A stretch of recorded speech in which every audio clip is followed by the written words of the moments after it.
believe we are live, or at least I think I'm live. I'm not sure if that is the case because Oh, you're about to tell a story?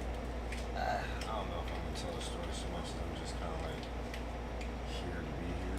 You know, I'm just kind of bored and I gotta be up, so I figure I might as well just be up and be live.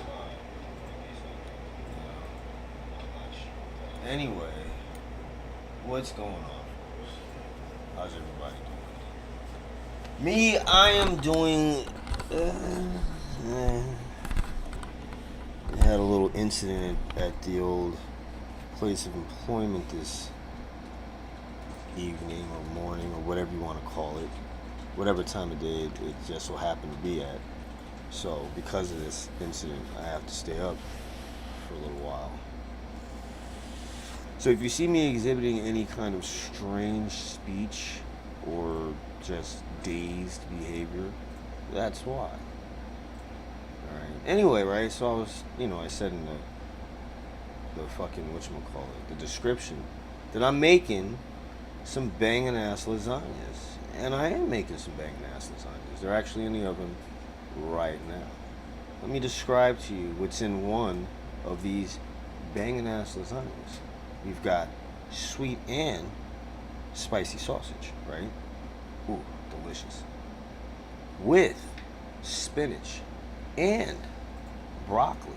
With homemade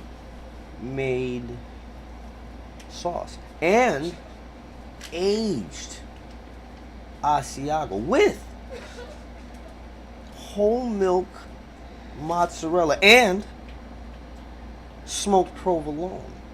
With 3-cheese blend and ricotta mixed with thyme, basil, Italian seasonings, oregano, romano, and parmesan with a dash of crushed red pepper to give that little bit of kick.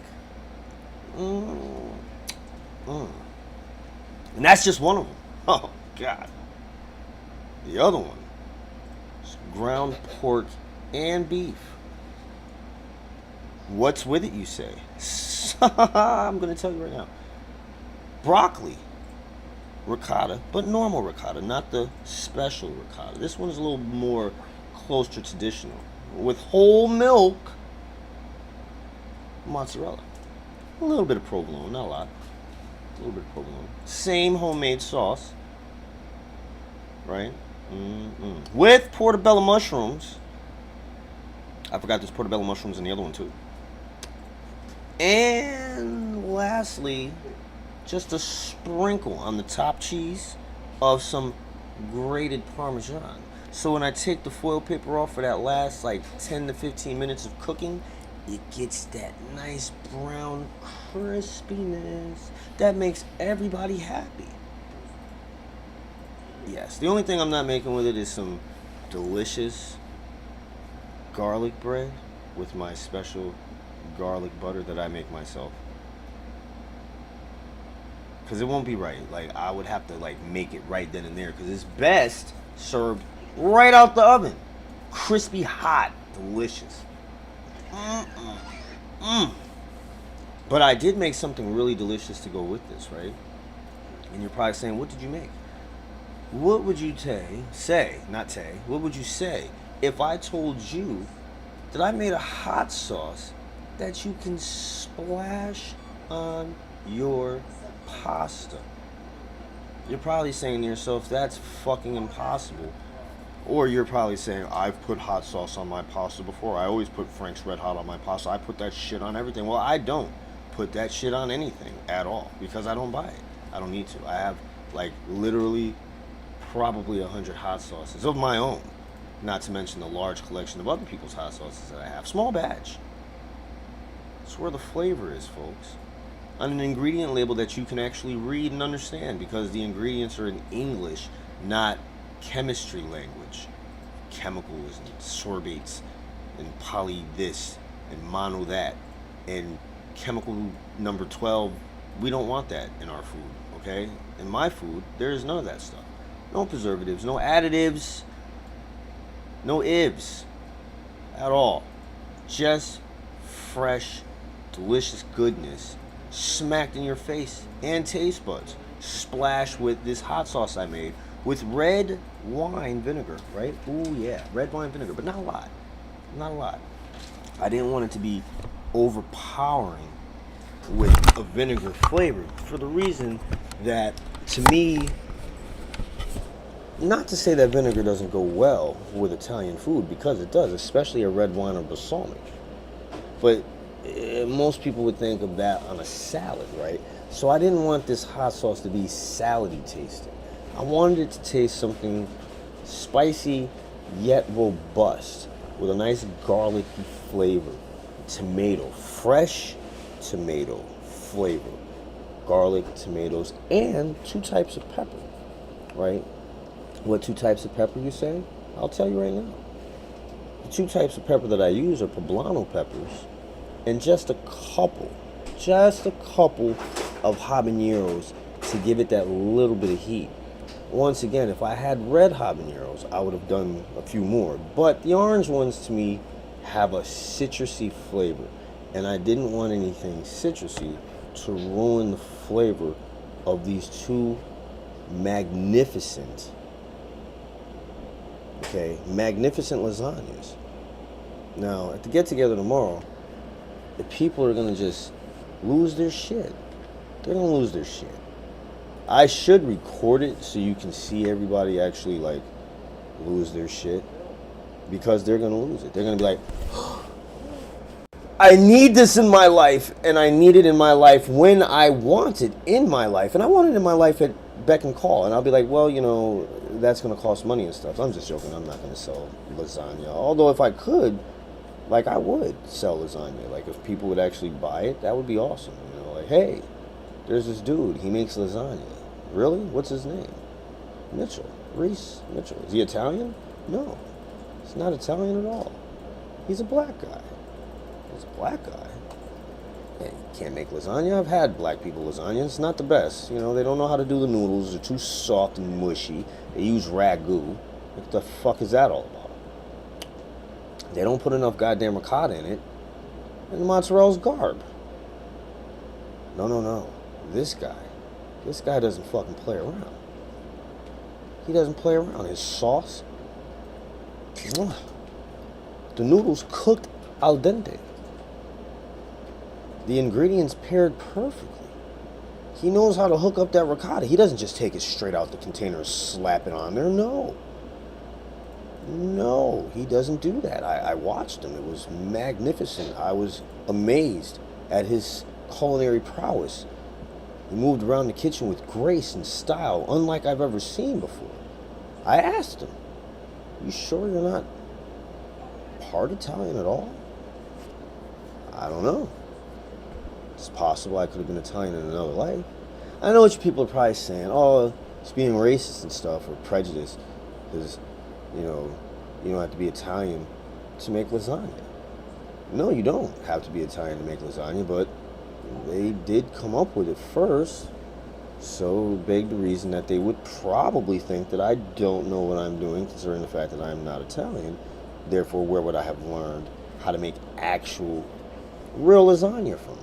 And I'm not saying this is the lasagna that Italians make, by any means. I'm not sure. I've never looked up a recipe for traditional, Italian lasagna. But I'm quite sure that if I went to Italy or an old Italian grandmother's kitchen, that she's not fucking grabbing a goddamn jar of fucking sauce that she bought at a grocery store.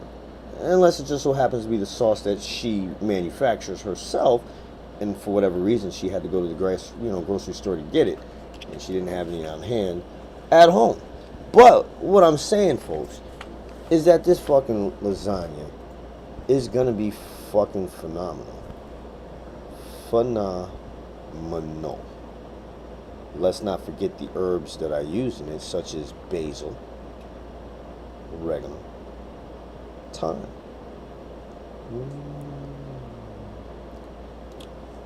And there's one other. Rosemary. There we go. I said Romano last time. That's a fucking cheese. I meant rosemary, folks. Rosemary. So, yeah. Now, you're probably saying, well, what the fuck is the occasion? None. There's nothing special. Just me and my sons, my bro, are going to go out and hang with some people I met at work that have actually grown on me like a boil grows on an ass. Except they're not annoying and shit like a boil on a person's ass would be. Because I can only imagine. I've never had a boil on my ass. But I've heard people who have talked about having boil. I've heard people talk about having boils in places that I didn't know you could grow a boil. Like on a twat. I was working at this job once. Muscular dystrophy. Some kind of call center. Right? And we had to like harass people for money and shit. I think it might have been like the Jimmy Fund or Jerry's Kids. One of those things, you know, where they tell you to give money because we're going to help kids with diseases and things. And these kids with diseases and things never seem to get better or any help for that matter. So I don't know if they really were doing anything with the money that they said they were going to do, but that's not the point. The point is, I was working there, right? And I'm on the phone making phone calls like I'm supposed to. And this chick, I think her name was Miranda. Don't care if you ever watch this and you hear me say your name. You're gross. You were gross. You were absolutely gross and disgusting. And the things that I was forced to listen to you talk about because I was in office with nothing but women and one guy who didn't sit out there with the rest of us because he was a supervisor and he sat, you know, somewhere else. But anyway, one day, you know, she's talking about this boil she has on her twat, you know, and I'm sitting here wondering to myself, why do I have to listen to this? So I asked her kindly if she could, you know, keep that type of information to herself or to whoever she's talking to without me having to hear it, because I'm a very imaginative person, very visually imaginative, in my mind I'm picturing this ugly, fat, disgusting looking greasy person with a boil on her fat, disgusting twat, and now my day is ruined. It's absolutely ruined because I can't get this vision out of my head and she won't stop talking about it. You know, the next day it's the same fucking thing. Oh, it's getting bigger. Now, in my head, I'm imagining that this thing is coming to life now, right? Like, it's decided to grow legs and arms and pop out. And slap her in the face for talking about it because it doesn't want it to be talked about. That's why it's where it is, you know? It's trying to chill and chillax. Anyway, though, right? I don't even know why I started talking about that. Why did I start talking about that? Why did I start talking about that? Was it because I was talking about inappropriate things at work or... Why the fuck was I talking about that? What? Why did I go into that whole story about the twat boil? Yeah, I was gonna say you should just turn it. Oh yeah, because I said something about, you know, how delicious this food is, and then somehow that turned into a boil on me. Oh yeah, that's right. The two people I met. The two people I met are, you know, they grew on me like a boil. And that's how we see how things transpire. They just go from one place, and that's how my brain works sometimes, especially right now since it's like completely scrambled. Like, it's short-circuiting. It really is. I'm not joking with you people. You probably think that I'm like joking around because normally I would be joking, but I'm not joking right now. I'm not joking at all. I'm 100%, not percent. See, I can't even fucking talk straight. And I don't like that. It's making me mad. Anyway, this hot sauce is going to be delicious. And it's for these people that I met at work that I didn't like at first. Couldn't stand him. I actually told him straight to his fucking face. Like, I don't like you. You know, I don't like you at all. I don't like you. And somehow, he grew on me first. And then his, you know, girl, fiance grew on me too because she's actually a really good person and shit. They're actually both really good people. You know, I never thought I was going to meet any more good people in my life. I definitely wasn't trying to. Like, I'm not even fucking playing with you. I was just like, doors are closed. Sign is up, closed. Permanently closed. Not closed, we'll be back. Sorry, we're closed. No, it's fuck you, we're closed. Like, we're closed. We're not taking any more applications. We're not hiring. We're not selling anything. And we're definitely not buying a fucking thing. We're closed. That's how, like, I was thinking at first. But this fucker would not stop. Just wouldn't stop, like, being nice and shit. Or just, I should say not being nice, being real. And, like, eventually, you know, I opened the door a little bit. And I just peeked my face out there. Like, what the fuck do you want? Huh? Okay, I told you I don't like you. I don't care. Why? you know, and I realized I didn't like him because he was who he was, but I was thinking he was being phony and it was all an act and shit. So it's like I didn't have time for that shit. But now that I've gotten to know him and shit, you know, I'm actually glad I met him. You know, glad I met him and his girl. They're good people. So yeah, we're going over there tomorrow, and a couple of other people that are cool, good people, are coming as well. So it's gonna be like, it's just a get together. It's like, I guess, you know what? What's funny is I'm saying something that a lot of people have probably done on a regular basis. Like, family get-togethers are probably the norm for some people. Like, every weekend I go over to my friend Bob's house, and you know, Linda bakes her fucking sweet potato pie, and you know, John's cooking fucking hamburgers and hot dogs. The kids are splashing in the fucking pool. We're talking about work and how much we can't stand work and beer and boobs, and that's what it is. That's every weekend for us. What the fuck? Where you been living, buddy? Under a fucking rock? Well, kind of, yeah. Yeah, kind of. For the past 16 years, I've been under a very big rock. Smushed me down. It's like pressing up against my fucking whole existence. It's bad. Real bad. You know? But there was a lot of good in those 16 years. There was a lot of good in those 16 years. Just not from certain people. But the good that happened in those 16 years, I didn't feel during those 16 years. Not at all. Like, I'm still feeling a lot of the pain from it. But the good that happened during those 16 years was the type of good that's like a perennial, right? You plant it once. Once it takes root and shit, that motherfucker's coming back every single year. Stronger. Because it's lived through the winter. It's learned to adapt. It's learned to become stronger in the wind. It's learned that, hey, you know, I'll sip a little less water. I have smaller leaves, you know. That's why they have needles, which are just leaves, but they're a different type of leaf. They're smaller, so they don't take up as much of the tree's energy. And by staying green all year, well, you know, they're constantly getting that light and being able to do what they do with their photosynthesis and stuff, right? So that's how I look at the things that I've planted along those 16 years. Seeds that are growing now. Now I'm starting to see, like my peppers that are growing, right? You know, I planted those seeds months ago.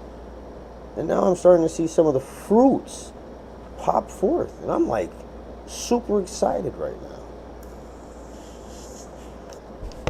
You know, those of you who have been following the channel since its birth, you know, like the real subscribers, like, you know, the people who know me, you know, this channel has become a family project, which was always meant for my entire family. It's just at the time when I started it, things weren't going very well with the family. But now that we've cut the sack of poison that's been draining our fucking lifeblood out of us, like a fucking fat tick with its head buried so far in your fucking meat that you have to cut out a piece of your meat just to get it out because it's just not gonna let go.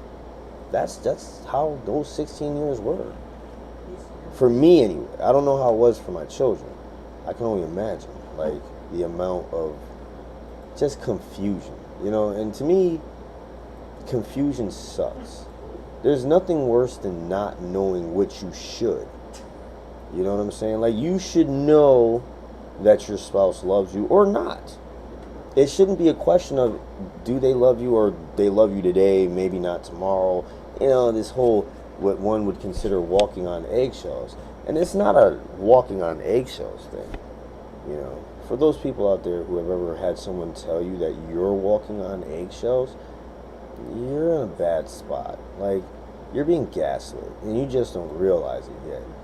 They want you to think that you're afraid of them. But the actual truth is, you're just tired of their shit.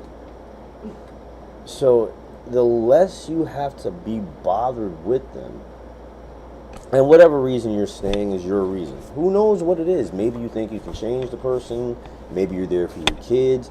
Maybe you just don't have enough strength to just go out and be alone. It happens. I mean, for me, it was a combination of a few of those things, you know. But one day I just had enough. I mean, those, like I said, those of you who follow the channel know the day I just said, I can't do this anymore. Not fuck my kids, but I can't be here with you and her at the same time. And yes, this story and whatever we were talking about has completely gone where it is now. But like I told you, I got knocked in the head, something horrible today, and I'm a little bit haywire. And I'm tired, and I can't go to sleep right now because there are things happening that shouldn't be happening. Like my ear on the left side of my head keeps ringing in random intervals, just like really loud, annoying ringing. And every now and then this hand will cramp, and every now and then this one will go numb. None of that was happening before this fucking thing smacked me in the dome piece, so I'm going to assume that these are the side effects of whatever you want to call what happened. But back to what I was saying about me and my sons and, you know, this whole journey that I really have not gone into detail and told people exactly what. Let's take this all the way back to when I left, right? You know, the night before I left, someone who I had considered a friend at some point in my life tried to kill me. They were having some type of fucking episode in their head, or maybe they just used it as an excuse because they were either afraid of or jealous of me. Not sure what their reasoning was. At this point in my life, I don't care.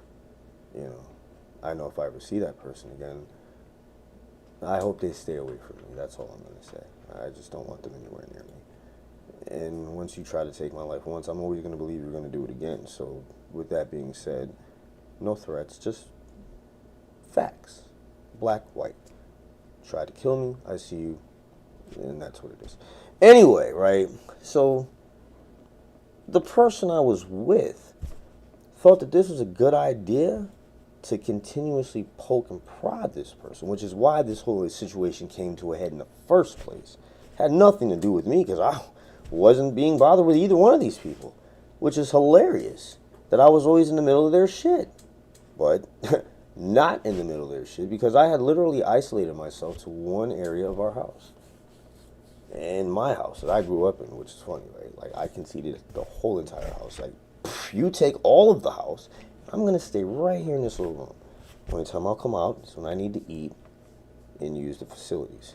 Other than that, I don't want to be bothered with you at all. Period.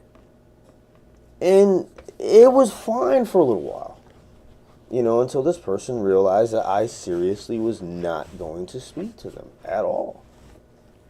So they started to do stupid little passive-aggressive shit in order to draw me into their madness, you know, all the while making it seem like it was my fault. And at the time, you know, I was drinking heavily and doing drugs and shit like that. So I actually started believing that I was the problem. You know what I'm saying? I forgot why I was doing the drugs in the first place. It wasn't like I was completely and totally out of control. But the fact that I was doing them at all, to me, was out of control because I was trying to stifle shit that couldn't be stifled. You know, I was trying to bury things that needed to be on the surface and not buried. But that's neither here nor there. Let's keep on track with what I'm talking about. Now, this person, which I don't even like to call this person a person. And if you notice, I'm not referring to them by name or anything like that. Not because I'm worried about what this person may say or do, because there's nothing at all that this person can say or do in truth that means anything. They are the biggest liar I've ever met in my life. And one of the things that makes me very angry about this person is that they're walking around living their best life. Yep. Just walked out of the life of children that they brought into this world and out partying or whatever like they have no children. Which, hey, I don't care. You know, I'm grateful that I have my children. I didn't have to go through a fucking whole court and lawyers and shit. But abandoning your children with someone that you consider to be crazy and unfit as a parent, and you beat that into their heads, but then you just leave them with this so-called killer, bad parent, this, that, and the other, drug addict, alcoholic, crazy person, and then you have absolutely no contact with them. Don't call them, don't check on them, don't write them a letter, don't give them their clothes, none of that stuff. And then like the confusion that must go through their heads, I could never imagine, because I know where I stand with my mother, I know where I stand with my father, I know where I stand with most people in my family, and for those I don't know where I stand with, I don't fuck with. Simple as that. Makes it real easy, black and white. Gray is too much. It's too much speculation. Too much can be lost in translation when people are confused or if they're not sure what is or what isn't. People start to assume. They start to interpret things their way because they're familiar with their way. They aren't confused with their way. And that's when miscommunications happen and shit goes wrong. But that's a miscommunication. That's much different than being manipulated on purpose for one's gain. Now, people manipulate people all the time. It's understandable. It happens. Sometimes it's a necessary evil. But I've never met a person in my life that has brought two lives into the world to manipulate somebody. Now, that is a whole nother level of fucked up. Especially when you don't want them. And never did. But you've pretended for years that you did. You've made them believe that you did, and then you just walked away like it was nothing. And then when you talk to them later on, after like 4 or 5 months of no contact, you're telling them about your travels and your vacations. When we just went through fucking hell the entire fucking year. Things are starting to get better, little bit by little bit, but it's been a fucking struggle. You know what I'm saying? It's not been easy. And no, I'm not expecting anybody to be like, oh my God, don't feel sorry for us at all. Please don't. Learn from it, learn from it. Oh yeah, those two. Things can be achieved. Single fathers, if you are a single father, if there are any single fathers watching, you're not alone. I know the shit's rough, my nigga. Or my wigger, or whatever. My dude. How about that? We'll say my dude. And just leave it that way. My guy, my dude, my man, my dads, single dads. Those of you who have a woman that's a good woman in the children's life, whether you're with this woman or not, well, you don't know what I'm talking about. So, no offense to you, dads out there who have intact families. You're still dads. That's a hard job regardless whether you're with the woman or not. But when you're not with a woman, and that woman is absolutely not in the lives of your children, I'm going to tell you right now, that shit's fucking rough. Especially if she just abruptly cuts out of their lives. Leaves a lot of questions for them. Questions you can't answer. You don't know why the fuck she did it. You have no clue, because you would never do no shit like that. You don't know any women who have ever done something like that and not be like on drugs, arrested, or dead.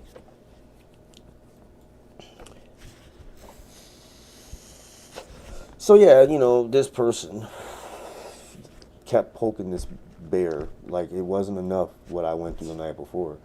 Let's continue it on. And so I lost it. I lost it. I went upstairs and I grabbed my trusty little machete here. I was seeing red. I was seeing red. I was livid. I had had enough. And I swung it. Not at her. At the wall, and it got embedded in the door frame, right? Now she sees this. Now she knows I'm not trying to attack her. You know what I'm saying? She knows I'm just making a point. Like, I've had enough. It was like to emphasize, I've had enough, pow! Like, aha! Get out! Is what I said to her. Like, leave. You don't want to be here, you're fucking miserable. All you do is talk shit about how much you can't stand it here. So, go. You have money now. You did what you did. I'm not going to discuss it here, but you did what you did. You got thousands. Move. This is my house anyway, so you leave. Take the kids. Don't take the kids. Whatever. Just get the fuck away from me. She runs downstairs to a woman she can't stand. Talks nothing but shit about my grandmother, right?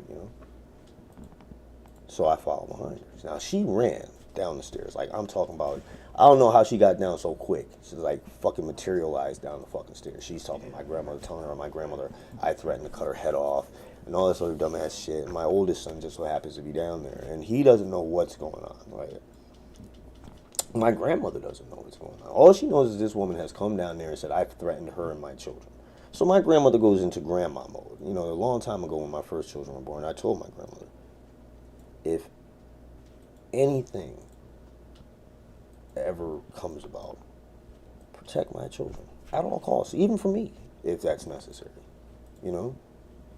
People in my family know the type of person I am. Sometimes I get a little charged up and shit, you know?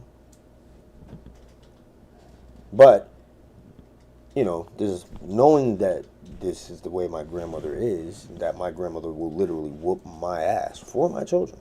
And no questions asked. She will take my fucking head off. I love her for that. She's a bear when it comes to her fucking kids and her grandkids and her great-grandkids. She's a bear. She plays no fucking games. So she wasn't playing any games then. But she was under the pretense that she was doing this to protect my children, right? So me knowing that I had no ends at this point because she now signed the lease in her name because I told her to leave. And so to avoid being kicked out of the house because she knew I wasn't fucking playing around, she goes down there, gets the lease written over in her name, which my grandmother thinks she's protecting the kids. And I knew at that point, she's just going to fucking call the cops on me because she's made those threats tons of times before. Oh, I'll just say you did this, or I'll just say you hit me, or I'll just, you know, in Connecticut, that's all it takes. Now I've got a domestic case, I'm going to court, blah, blah, blah, blah, blah, blah. It's COVID is happening right now. I don't want to be in court during fucking COVID. I'm straight with that. So, you know, my son sees me arguing with her, and see, I say to her, and these are my words exactly, because, you know, she always likes to talk about how people are always talking, you know, they're never saying what they really mean, or they're being phony, or they're liars, or whatever. And I always say what I mean. I don't lie. You know what I'm saying? I say I'm going to do something, and I'm going to do it. Now, I may not get done whenever you think I'm going to get done with whatever time frame you put in your fucking head. That's on you. But if I say I'm going to do something, it will get done. Just whenever it gets done. You know, there's no time table in life. You know what I'm saying? Of course, you can make plans and you can tell yourself by this time this should happen, and by that time this should happen, by this time you should have this. Well, by this time I should have had a lot of different things, but COVID happened. Life happened. Murphy's Law fucking happened. It slapped me down real quick and said, plans are for jackasses. There is not a plan that I know of in life, in any fucking theater of life, that has ever gone without a hitch.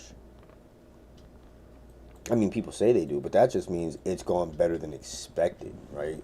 I believe that any plan, there is always a margin of error. We plan for this. If you're planning, you plan for error. You can't plan everything and think it's all going to go the way it's supposed to go. You have to have contingencies in place for fuck-ups, because life is going to throw those things at you. So anyway, bam, right? Decision is made. I can't stay here. She's not going to leave. I definitely can't stay here, because if I stay here, she's going to do something to make me come out of my head and hurt her. And then she's going to have me thrown in jail, and I'm going to lose my children and everything else. So I made a decision to leave, one that I am happy I made, but at the time was one of the hardest decisions I had ever had to make in my life. And I had to do it fast, because if I thought about it, I wouldn't have done it.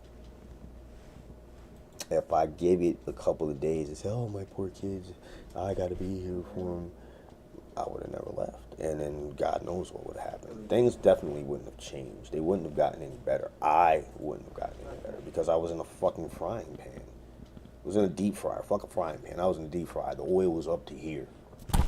It was just, I was about to drown in this fucking bubbling hot-ass oil. And so, I left. And the time I spent in New Hampshire, well, first I was in Naugatuck for a couple of days, and I went to New Hampshire.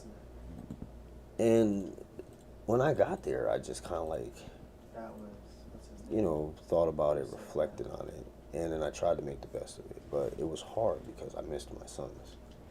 You know, I really felt bad about leaving them there because I knew that she was gonna bother them.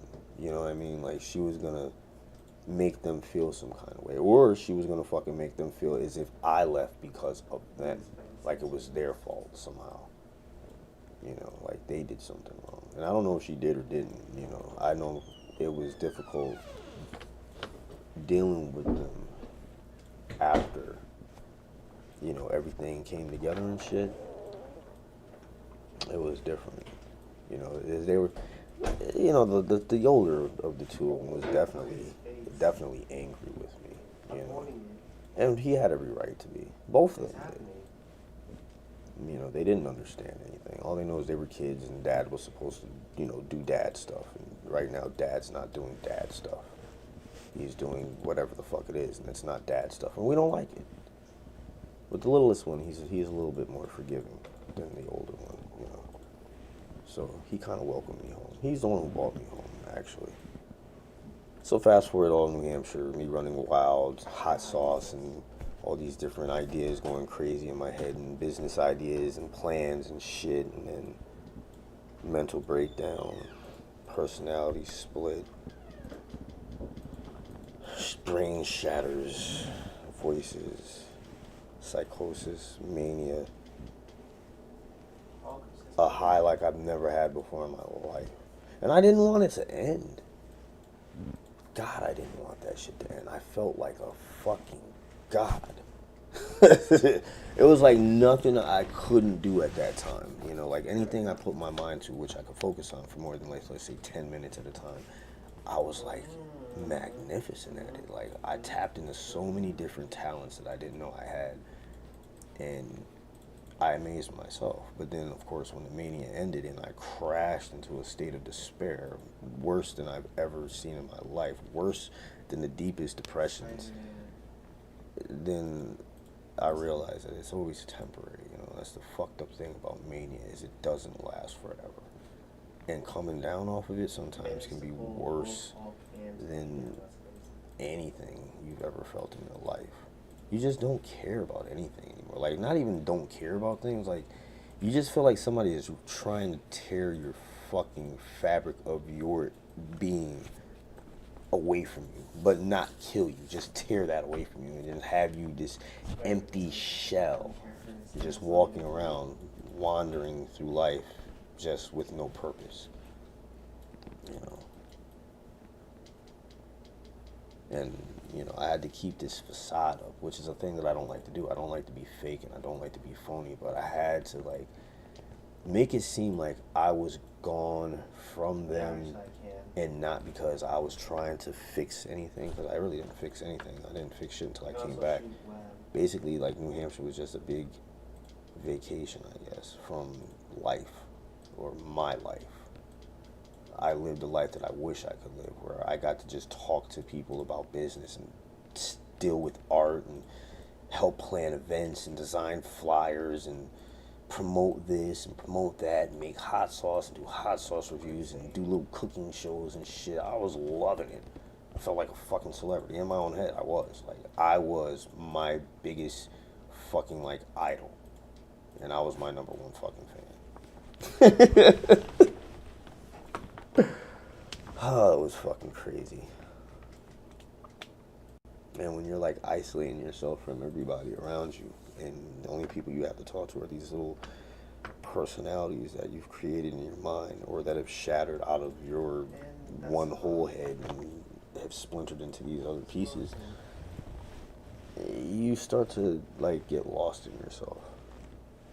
I know I did. I got lost in myself. I was actually talking as some of the characters that I've created and played on Instagram. I don't do a lot of them on YouTube. I do some of them on YouTube, but not all of them. Most of them are, like, on an Instagram level, you know, because it was easier for me to just pick up the phone, because I was always walking around. I had the phone. I didn't always have the computer. So a lot of stuff that happened, you know, some of the crazier things actually weren't posted on YouTube. They were posted on my old No Order Without Chaos Instagram. Which I don't delete any of these old videos or any of this old stuff because, like, to me, it's a testament. Right? You know, sometimes in life, some of us feel like we need outside acknowledgement to acknowledge, you know, the things that we've achieved, the things that we've accomplished, the hurdles that we've overcome, the obstacles that we've moved out of our way. And oftentimes people are not going to acknowledge that, you know, because they don't know. It's not because they're dicks or they're rude or they're mean. It's just they don't truly understand the milestones that you've had in your life because they're your milestones. So you have to take, well, I had to start taking, you know, notice of my milestones and start acknowledging my things, myself. And the more I started doing that, the better I started to feel about me as a person, you know, the things that I accomplished, whether they be small or large. And not anything that I feel has been an accomplishment of my life has been tied to any material things. One of my greatest accomplishments, which brings us back to this whole story that I'm telling you, is that I said, sometimes, a few times in New Hampshire, in fact, the day I left Connecticut, I told people I miss my sons, and I hadn't even been gone a fucking day. And I said, I'm gonna have my sons.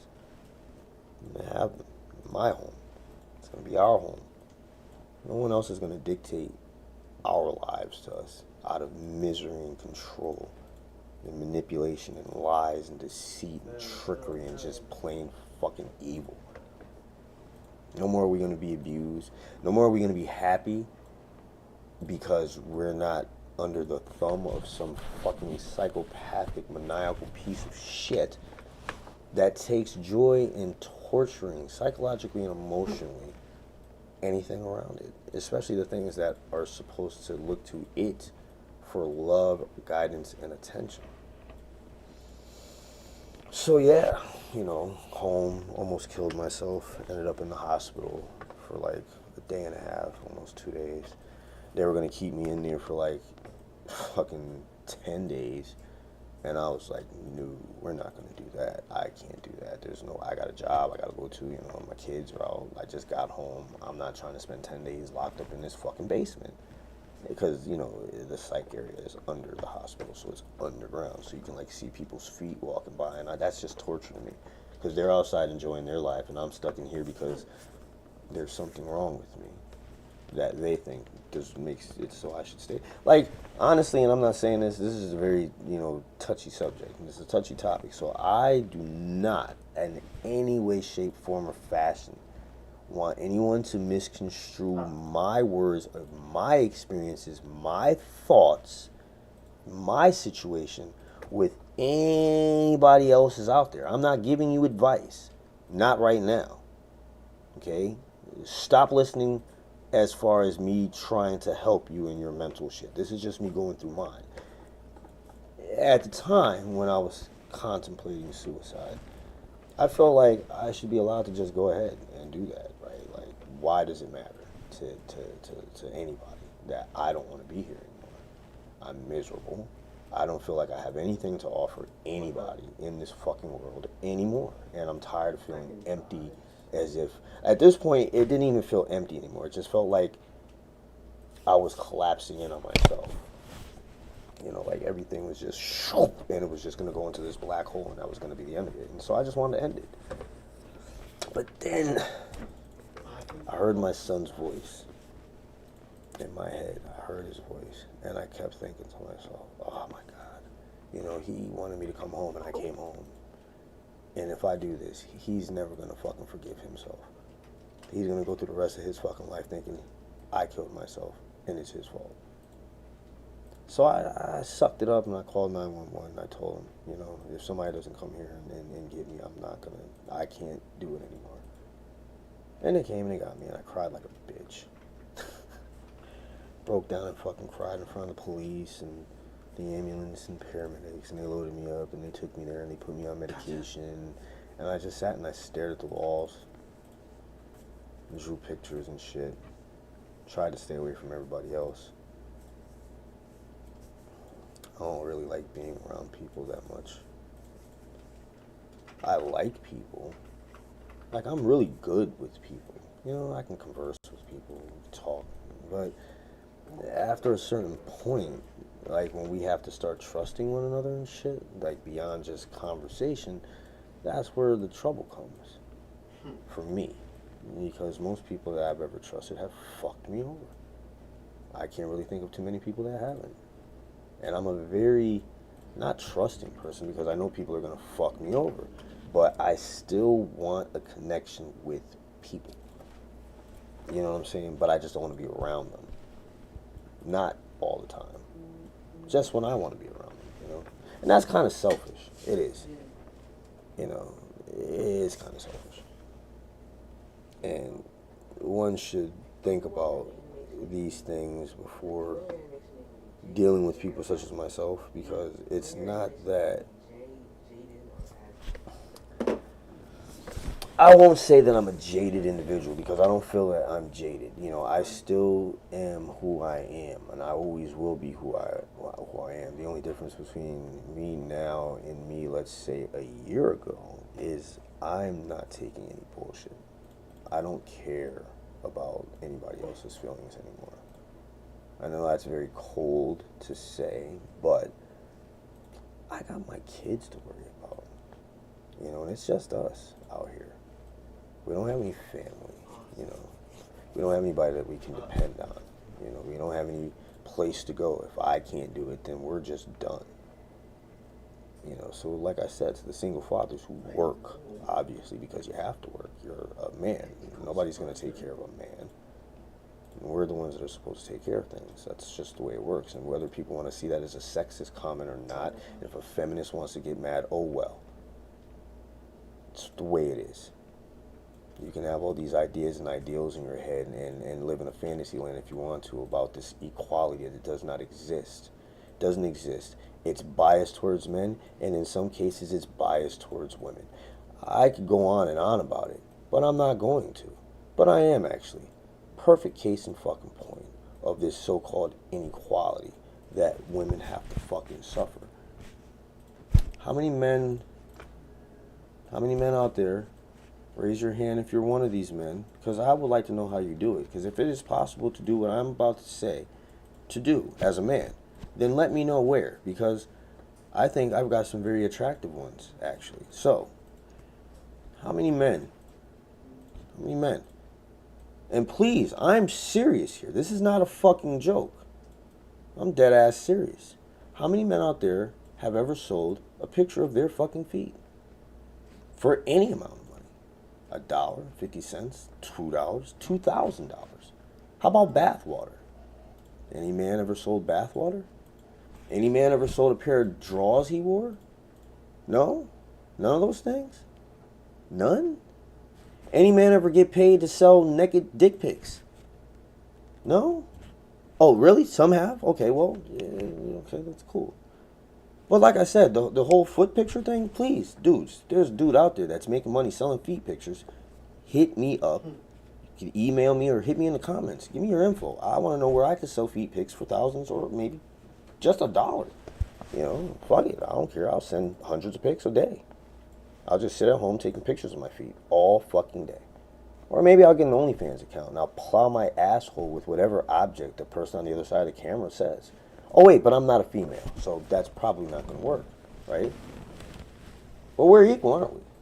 We're so fucking equal. So fucking equal that a single fucking mother can literally not work. I mean, she's not going to have the best life, but she's not going to have to work. Because there's services and things for single moms. How do I know this? Because I've tried to get some of these services myself, and it's not as easy for me. Why? Because I work. Oh, that's fucking hilarious. I work, but yet no, the fucking person who helped make these children doesn't help take care of them at all. Won't take them to a doctor's appointment. So what does that mean? I have to miss work, which misses money, which I have to, spend to take care of us. But, I digress. It's such a man's world. I get up and talk about being a single father. Doesn't anybody? Nobody listens. There's no soapbox for me. There's no soapbox for any of us single men with children that we take care of. How many times do you think my kids eat fast food? None. You know why? Because I fucking cook! And not just some slop either.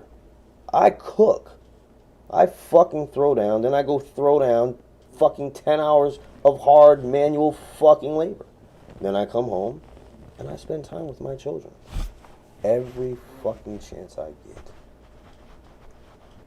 And I don't bitch, moan, or complain about it. You know why? Because this is what I wanted to do when I had my children. It would have been nice for another, the other person that made them to be here too. Or to actually care about them and at least co-parent. But no, when I say I'm a single dad, I'm a single dad in every sense of the word. And I know I'm not the only one. Hopefully, any of you single fathers that are out there are single fathers because of something, and I hate to say this, but tragic. Like, she died. Some shit like that. Or she's a fucking drug addict that is just not good to be around your kids. Because then that makes sense for a fucking female not to be in their children's lives. But my children's circumstance is not that. And I'm not saying it's unique because I'm pretty sure I don't know. How many dudes have kids or single dads whose wife or significant other, baby mom, just doesn't give a fuck at all?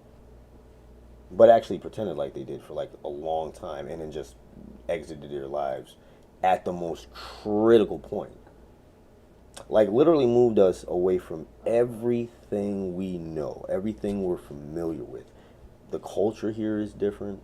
The people are different. Everything is different.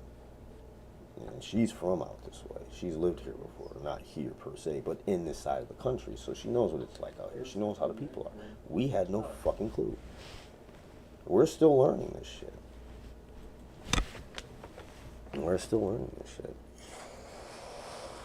But yeah, so boom. Came back, almost killed myself, started working. Then started working 2 jobs. Then I was paying this person's rent while they're living in the old apartment that I used to live in, that I grew up in, I'm paying their fucking rent and child support at the same time. So I'm paying child support and their rent. I should have just been paying one or the other, but no. Me being a father and a man, I felt even though I wasn't with this fucking person anymore, she's got my kids, so I got to take care of her because she doesn't want to fucking work, and she's not going to work, and if she doesn't work, well, then who's taking care of my fucking kids? But I wasn't going to go back there. I tried to go back there for a couple of days, and I was just like, nope. I woke up one morning, I was like, I can't do this shit. I couldn't do it then, and I don't never go backwards. Usually once I leave you, that's it. And I don't know why I thought in my head that this was a smart idea. Maybe it was, once again, I was really trying not to leave my kids because I knew the type of person she was by this point. Like I knew it now. Now, everything in my head is how do I get my kids away from her? But I'm homeless. I've been homeless since I walked out the door that time in March 2021. I was homeless until October of this fucking year when I signed the lease on this apartment. That's when I was no longer homeless. Do me a favor, Miles. Go in the stove. Actually, never mind. I'll do it. I don't want you to accidentally do something and then I get mad because I told you to do it and I didn't explain it and I'm yelling at you about some shit that you didn't do. So let me just go do it myself. Oh, God. But you can watch. Oh, Doc. So then, let me know if you think that the sprite needs to change. Let me know if you think the sprite needs to change because I just sent you what it looks like. Your night card. Lasagnas.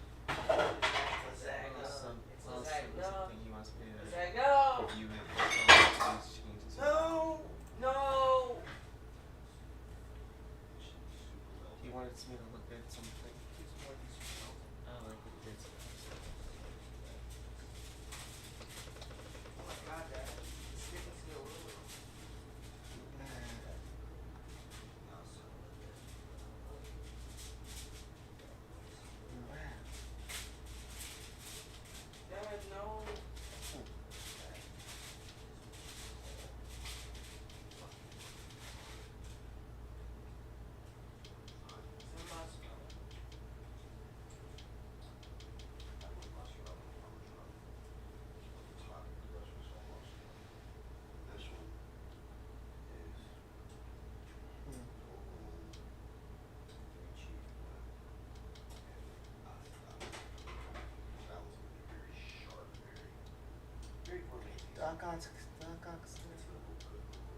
What's wrong?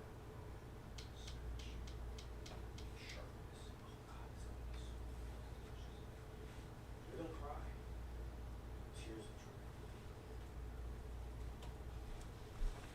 Tears of joy. So, yeah. So, I'm sorry about that. So, came back Always give me your opinion. from, It's good time in the house. you know, came back to the house, tried to, you know, I don't know what I was trying to do. To be honest with you, I have no fucking idea. But I know that I spent a lot of that time Our original favorite, like, apologizing as if I had done something wrong. Because I felt guilty for leaving my children. And somehow that guilt that I felt to them, like, rubbed off on her. I don't know how. Because I started feeling like I was wrong. Like, I completely and totally ignored everything that she did and just focused on the few things I did wrong. And because I felt like what I had did wrong was so wrong that it was unforgivable. Right? Case in point, drug addiction, you know. It was a bad time. It was a bad time. But one of the things that helped me through that time and helped me conquer it was the fact that, unlike most people who never truly faced that demon, not only did I face it, but I made it fucking public knowledge to everybody. You know, all the people I cared about, children included. I know you're probably thinking, why would you tell your children that you were a drug addict? Because they need to know. Why? Because these questions may come up later in life, right? Maybe dad dies suddenly and then all this stuff comes out and they're like, oh my God, I didn't know my father. Nope, my kids know exactly who I am. There's no secrets. None. They know every intimate detail of their father, except for the stuff like how I think or certain suffering and stuff like that. That shit they don't necessarily need to know now. Maybe later in life if they come to a road where they need to know these things, and fine, I'll share them with them. But right now, they know everything they need to know about me as far as who I am. Things that somebody may try to use to hurt them or me. You can't. Oh, you smoked crack. Yeah, I sure the fucking did. Ooh, I smoked it. But I never sold my family. I never robbed anybody because I worked, so I could support my own habit. Now, does that mean that makes me any better than anybody else who's doing it? No, not at all. In fact, I think it makes it worse because you don't see it as an addiction per se, you know. You see it more like a recreational thing because you're working. You're not calling off of work to get high, you know. You work, you get high, you go back to work. It wasn't until COVID happened that I really understood that this is a problem. I mean, it always was a problem, but like that's when it really set in because now it was like, you know, without work, I didn't have anything else to do. So like during work, I had work, so I didn't need the drug, I guess is what you would say. Like I didn't need it then because I was working, I was busy. But when COVID hit and I was stuck in the house day in, day out, day in, day out, it just became like the go-to. It was the only time I felt happy. It was the only time I felt alive. Then I stopped doing it for a while and I went manic, and that felt better than, you know, the crack. It was like, whoa, this is natural? Like, where's this been? And I don't know if there's a way to prolong it. I highly doubt there is. If I could figure out a way to do it, trust me, I would prolong mania for as long as I possibly could. You know. But anyway, right? So the whole thing with the trying to make this work somehow. And then, you know, I left and then I didn't want to come back there at all. You know, I was like, I'm not spending Christmas there. I don't want to come over for Christmas. My dad's got COVID, which he did. You know, or no, she said one of the kids' school tested positive for COVID, and my dad, you know, at the time was dealing with prostate cancer and diabetes.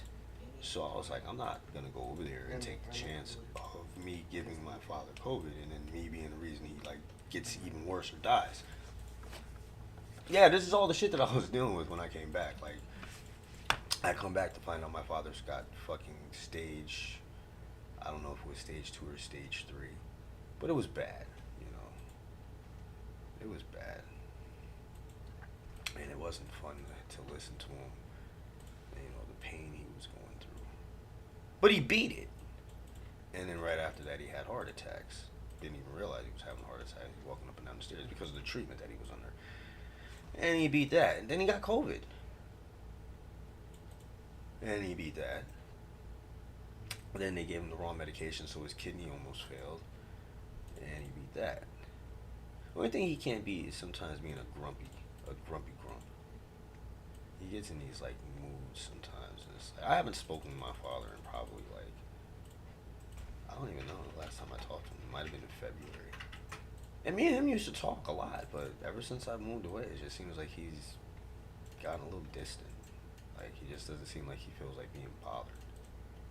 And I hate that feeling. You know what I'm saying? I hate calling somebody and they're acting like I'm, like, wasting their time or some shit like that. It's like, okay, well, then I won't fucking call you. Like, that's just what it is. I'm not going to be made to feel some kind of fucking way because you're having a fucking bad day. That's your fucking bad day. Keep that shit to your fucking self. And I know I can't talk, you know, because God, you know, forgive me. You know, sometimes I go off on my poor mom, you know, and she just loves me. She just loves me in a way that sometimes is hard for me to understand, I guess. And just sometimes she gets on my freaking nerves. Because she does things that I tell her that she shouldn't do. Because if she doesn't, like, I don't like being interrupted when I'm talking, especially if we're having a conversation. We're both, you know, and I'm not dominating the conversation. We're both talking. I'm trying to make a point. Because you have to remember, sometimes my mind is flying so fast that if I don't make my point when I'm making my point, I'm going to forget what point I was trying to make. And then I'm frustrated because it'll hit me when the person is not there. And then if I do call them back, oh, you remember that thing I was talking about? They'll be like, no, I don't remember what you're talking about, which then makes me realize they were never listening to what I was saying in the fucking first place. Which means I just wasted a whole bunch of fucking time when I could have been doing something else. Right. But, you know, that's just the things that I dealt with during that time period. And, you know, Christmas came and went. Then all of a sudden, you know, it's December, February, March. So I think by March I was working 2 jobs. December I was still only working 1 job. It's mad hours though. Then hours kind of got cut down. I was like, okay, this isn't gonna work. So I got a second job. So I was working basically 7 days a week, 16 to 17 hours a day. You know, I get up at 5 o'clock in the morning, and I would get on actually 4, because my mom woke up at 4. I didn't actually get up out of bed at 4, unless of course I wanted to get to the bathroom before they did. But usually I would get up about 5 o'clock. I would hop on the bus around 5:30, get to work, have to walk about 1.5 miles to the job from the bus stop. So I used to get there a little before 7-ish, somewhere around there. Hit the road by 7:30 most days. You know, do my pesticide stuff. And then I would get off by about 5:30, so about 12 hours there. Then I would go do another 6 or 4 or 6 at Stop and Shop at the deli. I would usually get home about 11:30, 12-ish, somewhere around there. And then I would sit up for probably a couple of hours till like 2-ish. Or until my mom told me to turn off the fucking TV and go to bed like I'm a fucking child. Because I wouldn't if she didn't tell me. And see, during that time period, I was eating when I would get home. So I gained weight and I didn't like it because my stomach got a little fat. It's still kind of a little fat. I'm not fat, so it's like, this fucking gross stomach is there and I don't like it. Man, that's like. But it's not terrible. Has a But, dad got- you know, so I started thinking about what the fuck is it. No, thank you. I started thinking to myself, like, what the fuck is it that I'm doing? I'm just working. You know, like, for a little while I thought that was enough. But then, you know, me and my dad had this talk one time. You know, I came home and we talked for hours. Because, you know, this is when he was still dealing with the prostate cancer. So he was going through a lot of different shit mentally. And it was like I said, it's difficult to watch this because my father is, besides my grandfather, he's one of the strongest men I know in my life. Like, there isn't anything I don't think that he could beat, except for his grumpy attitude. And that's it. Other than that, he's beaten most things. You know, he comes from a very interesting and troubled background, and you know, he did so much that I found great as a kid. Stop, Miles. What? You're being distracting. I'm having a serious conversation here. And you're like dancing around and shit, and I can see you doing that in the background. That's kind of like rude. So please don't do that. Well, I'm just waiting for my thing to stick. If you want to sit down and be a part of it, fine. But doing that is like I said, it's kind of rude. Anyway, though, so my father, you know, we have this talk, and we're up until like 4 o'clock in the fucking morning, talking about life. He asked me, he said, what is your plan? And I hadn't really thought about that, you know? It was just get up, go to work. I'm sleeping on a fucking air mattress in my mom and dad's living room, and I know they're not happy about this shit. Not because they don't love me, but because, well, they are used to having their own space. And I know what it's like to have your own space and then not have your own space because there's somebody else in your space. And it's not that you don't want this person in your space, it's just that your space is your space, people. You understand what I'm saying, right? You know, whatever. So, I didn't know. I didn't have a plan. So I got real depressed. And there were days I didn't even want to get up because I was just like, well, what am I doing? And then that feeling of not wanting to be here started to creep back up. So, you know, I started going to therapy twice a week. Every week. 2 times a week. Taking medication and shit. But I was still drinking, you know what I'm saying? I quit, you know, the hard drugs and shit. I even stopped smoking marijuana. Like, I stopped a lot of shit. Didn't stop vaping, but who cares? But I wasn't, like, my drinking got really bad. Like, it got really bad. And this is why I say you can't embarrass me, because I'm about to tell you something that one would probably find embarrassing, and it is embarrassing to a certain degree, only because I'm a grown fucking man, and doing some dumbass shit like that is just dumb. But here I am, you know, wake up in the morning, 9 o'clock in the morning, and I'm at the fucking liquor store as soon as the motherfucker opens. The bitch hasn't even put the goddamn key in the door, and I'm standing there like, bah!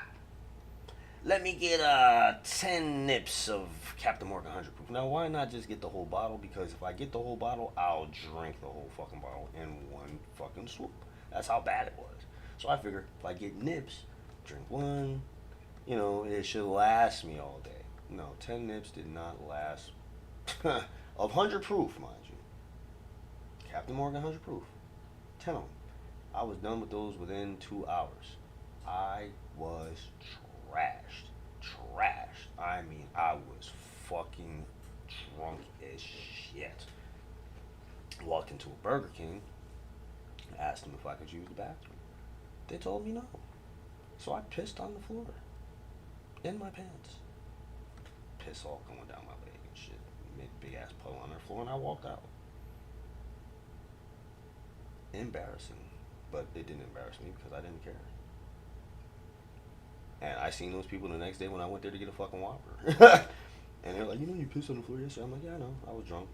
Dumb shit. You know, shit happens. Let's get my fucking burger and shut the fuck up. I didn't say that, but that's what I was thinking. But yeah, like I said, it takes a lot to embarrass me. Like, what embarrasses me now is, well, I can't actually think of anything that embarrasses me. Like, when you've been with somebody who's basically pulled the wool out from under you and made you feel inadequate in pretty much every way possible, and then you find out that this person has been a complete and total liar from Jump Street, and that they are actually the piece of shit, and that there's nothing wrong with you because you knew there was nothing wrong with you, but you allowed this person to confuse you into thinking that there was something wrong with you. Then you realize something, like, you know, I'm not any of those things. I'm what I thought I was before, a decent human being who just so happened to do some fucked up shit for a period of time. And it's funny. It's funny. I'm not blaming anybody. Maybe it's just my weak mentality. Who knows? I don't think I'm a weak-minded individual by any means, but apparently I was weak in these two instances with these two particular women who just so happen to be the mothers of my children. Boy, I know how to pick them. God damn. Ha! 2 for 2 on the loser scale. Although the second one is by far. If I was the type of person that de-doxed or, wanted to give out people's personal information because I was that petty, then I would. But I am far from petty, definitely not passive aggressive. I am in the belief that one day, and I may not live to see it, or I may just not see it, but one day she's going to get hers. She's going to get hers. She believes in that karma shit, and she believes in what you put out, you get back. Well, you're going to get a lot of really fucked up shit back.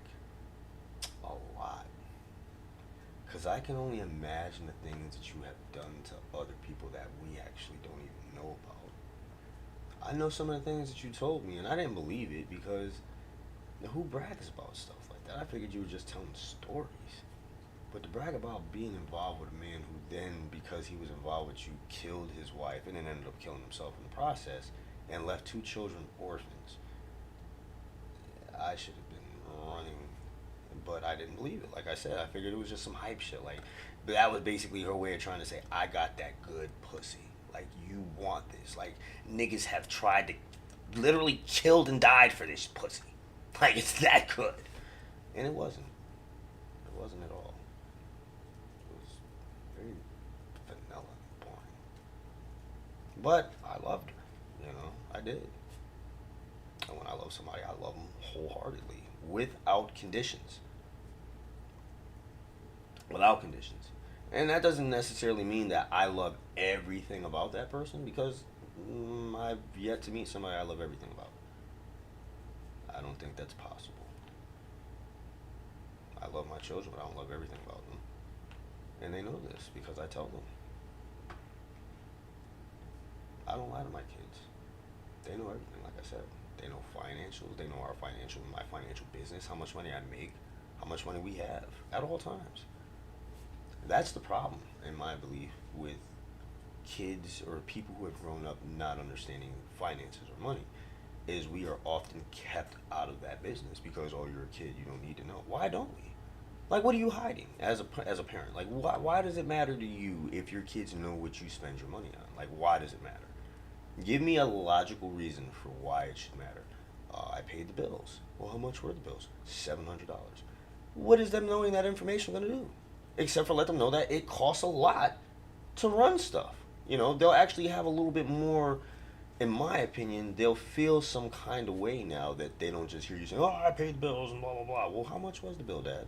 It's $30. Well, how much do you make? Well, I make $20 an hour. And how much did you work this week? Well, I made $500, but I had to pay this, and this. So this is why we can't do this. And guess what? My kids don't ask me for shit. You know why? Not because they assume that we can't afford it, because they don't need it. We came from a household which was material things were shown as like a control thing. Like, she would give, and then when she would get mad at them or just feel like being a bitch, she would take it away from them. Then she would give it back, and then she would take it away from them, and then she would give it back, and then she tried to pull me into that. Or you can take. I'm like, no. I don't play that game. If I take it, you're not getting it back.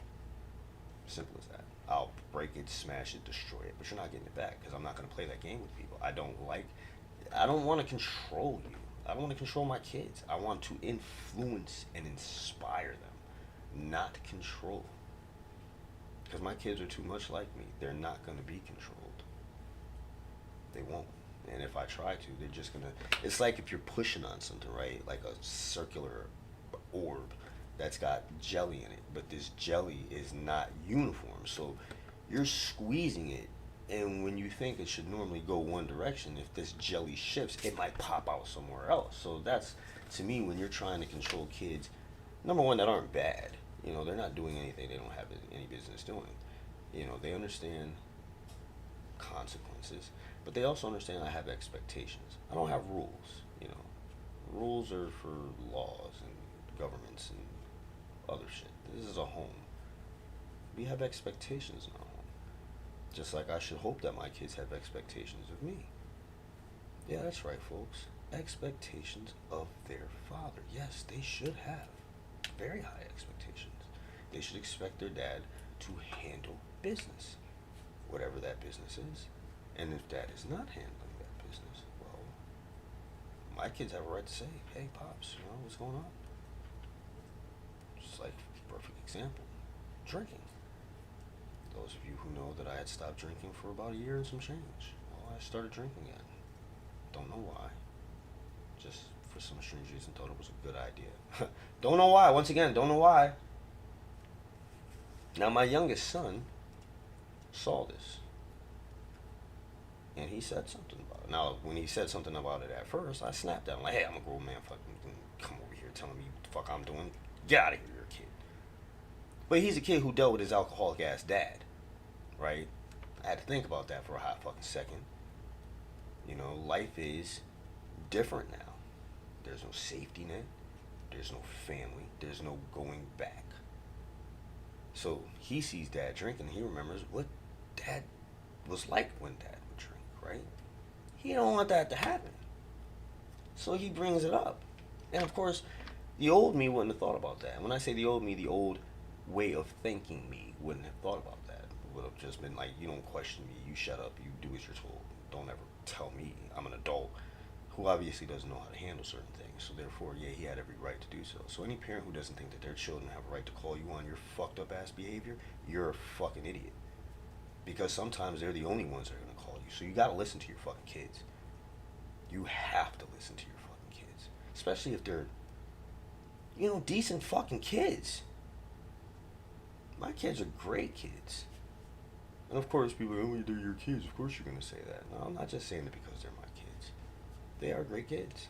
If they were somebody else's kids, I'll tell them that they have good kids. Yeah, my kids have mouths. They swear like I do.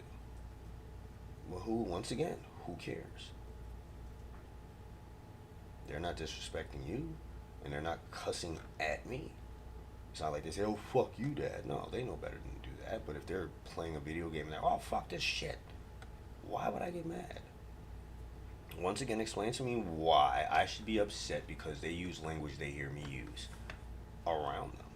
Or because kids should do as they're told and not as... Well, let's stop thinking in an illogical world, people.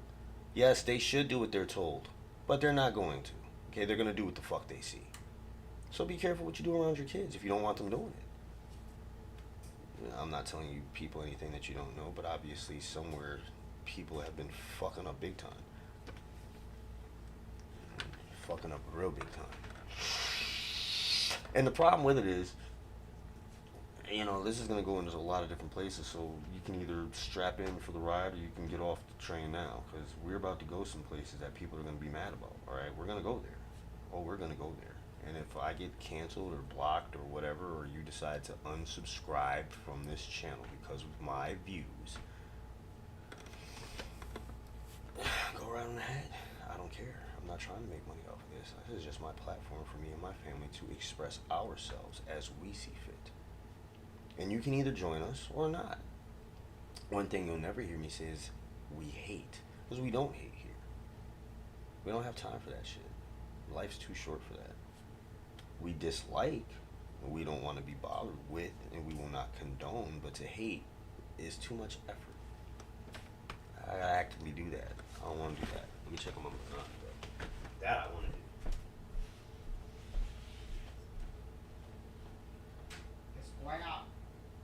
Oh my god. Oh my god. What happened? Oh, it is browning so nicely. What was that? That was me crying. Tears of joy? It was me crying because the looks on their faces. I don't think they'll have any looks. No, their faces are gonna melt right off from the fucking flavor. They're gonna be like completely and totally taken aback by the flavor. And the fact that it's not full of fucking grease. That is one thing I cannot stand. Is when people make lasagna. Like, greasy sauce is okay on top of pasta noodles. You know what I'm saying? Because it's on top of it. You're about to eat that shit quickly. But when you have greasy lasagna, I don't know about you. Well, I guess maybe it depends on how long the lasagna lasts. Lasagna doesn't last long in our house, no matter how many of them I make. It usually lasts about 2 days, if that. And that's if I make two lasagnas. One of them is usually gone in a day. I'd be going ham. Oh, I'm going to go fucking bananas tomorrow. I'm almost tempted not to bring both of them there. You know, I'm almost tempted. But then they may not like them. You know what I'm saying? Because not trying to play anybody out here, but your cuisine skills, at least in the area I'm in, they're kind of lacking. They're kind of lacking. You know, they don't have the variety of foods and restaurant types available here that I'm used to. Where I come from, you could get any kind of fucking food, from Indian food, okay, from Asian food to Zimbabwean food. Like, I'm not even joking with you. Dead fucking serious. You could walk downtown and go from Ethiopia to fucking Istanbul and everything in between. Dead serious. Down one or two streets. It was fucking beautiful, man. I even had tacos made by Chinese people or Koreans, one of the two. They were Asian, you know, not Indian Asian, but Asian Asian. You know, like Asian, Chinese, Korean, Japanese type Asians. One of those types of Asians. Or Pan Asian. Do they call them Pan Asian? If that's what it's called, someone let me know, because I don't want to be misrepresenting people, you know. If I don't know something, I love to be educated, especially by someone who knows what they're talking about, not someone who's guessing. So that's why I'm not saying it as a fact. I'm just saying, you know what I mean, right? Okay, because in this world nowadays, you got to be so careful about what you fucking say. Everybody gets so fucking butthurt, but somebody can say Haktua and they're fucking famous. Wow. If I say I spit on pussy before I eat it, does that make me famous? No, of course not. Why? Once again, I'm a man. No one wants to hear that shit from us. It's not funny or cute. It's gross. But most women would enjoy it. But, you know, outwardly it's gross. But she can say she spits on dicks. And now she's famous. The things that we consider fame worthy disturbs me, because it reminds me of a movie called Idiocracy, where Ow My Balls was the biggest show. So now Haktua is the biggest thing going right now, when we've got wars, Ukraine, Israel blowing up babies in hospitals and shit. You know, war in Russia and Ukraine, whatever's going on with China and everybody else, and just what's happening in South America, what's happening in Mexico, what's happening in this country. But Haktua, right? That's really important right now. And the fact that, oh, other people are selling, like, what merch? What merch? What merch? What does the merch consist of? A shirt that says Haktua? Spin on that thing? Really? I hope she never has children, male or female. I really don't. And not because I think she would be a terrible mother. I don't know her at all. What she said is something that is, once again, something that should be kept between whoever it's with. I'm not saying be a prude, not at all. But why do millions of people need to know what you do with your mouth? Why? And you're not a porn star or anything. Maybe you'll become one now and you'll be Haktuaing all day and shit. That'll be interesting to see, I imagine. You know, but it's just like now, nothing of merit seems to mean anything. You know, no one cares about real stories. You know, here we had President Trump nearly assassinated, but the next day we're talking about Haktua Girl suing people because they're selling merch that says Haktua and it's not her. Who cares? You're not the first person that's ever said Haktua. You're not the first person that's ever talked about spitting on a fucking dick. You're not the first bitch that sucked a fucking dick. Pardon my language for those children who may or may not be watching this channel. If you are a child and you're watching this channel, stick to the gaming playlist. NOWC Gaming. This does not say NOWC Gaming. So once again, if you are under the age of 18, to avoid your parents saying something to me about my content on my channel, either unsubscribe or don't watch this around your parents. You're probably going to watch it anyway, but not around your parents, because like I said, I don't want to hear their shit. I don't have to cuss somebody the fuck out because they don't know how to fucking monitor what the fuck their kids are doing. That's your business, not mine. My kids are my business. And trust me, I know what they're doing. Why? Because I monitor shit. Not like a fucking hawk, but I know what they're doing. Because their computers are right there. We all sit together. I love being around my family. I don't want anybody stuck in a room unless they're sleeping. When it's time to sleep, they can go in their rooms or wherever they choose to sleep. I don't care as long as you sleep and eat and stuff like that. But anyway, back to the whole story. You know, September rolls around. You know, I've saved up quite a bit of money now. I'm still paying child support. I'm still paying her fucking rent. She calls me up a couple of days before my birthday.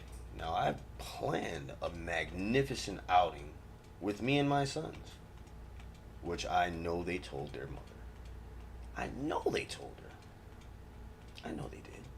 Because, you know, we communicate shit like that because we were co-parenting, right? So she knew I had this whole fucking weekend planned.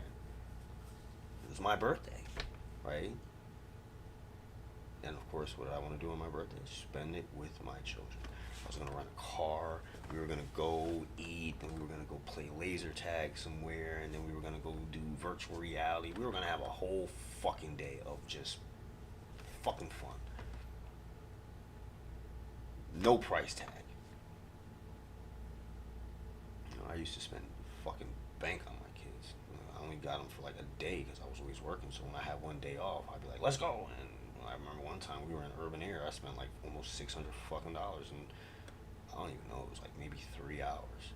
And it didn't bother me at all. I didn't think about, oh, I could have done something else with that money. No, my sons were happy. So we were all happy. We played games and we rode a virtual roller coaster, which actually felt like a real fucking roller coaster. It was pretty cool. They bounced on trampolines and balls and all that stuff and played arcade games, a little laser tag. We had a good day. And then we walked to my mom's house, which is kind of far, but not really. But it is kind of far. But for me, it's not really far. I've done some walking in my life. I've done some trooping.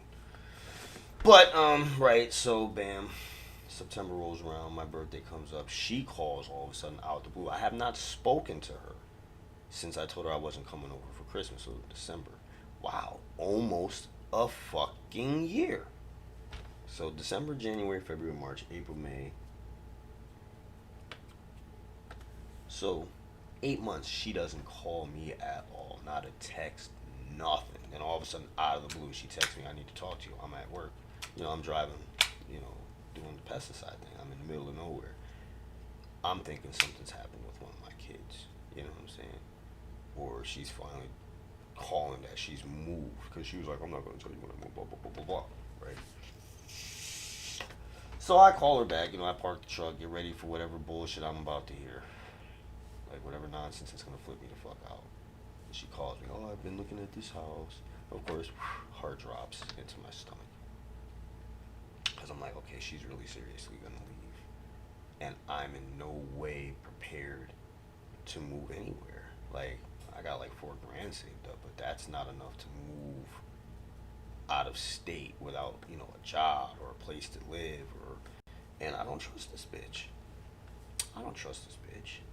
There's no way in the world I'm letting her leave the state with my kids. And I'm thinking to myself, well, we're still legally married. We're separated, estranged. I don't know what you call it at this point. I think it's just estranged. I haven't gotten the money yet to get a divorce, but trust me, it's in the fucking works. I already know who the lawyer is going to be. I just need the fucking money. That bitch will get nothing. If I, God forbid, I drop dead right now, I don't want her getting a fucking dime. And my kids are too young to, you know, control whatever I leave them, or what I am leaving them. So she would be in control of it. And trust me, she ain't gonna give it to them. Nope. She'll drop them somewhere and take off. I could see her driving them to Connecticut. Oh, we're gonna go see Nana. And my 96-year-old grandmother, and just dropping them off there, going, oh, I'm going to the store. I'll be right back. And then that's it, gone. And you're like, oh, she went. Yes, she would. She already did once. So, and once is enough. I'm not giving her an opportunity to do it again.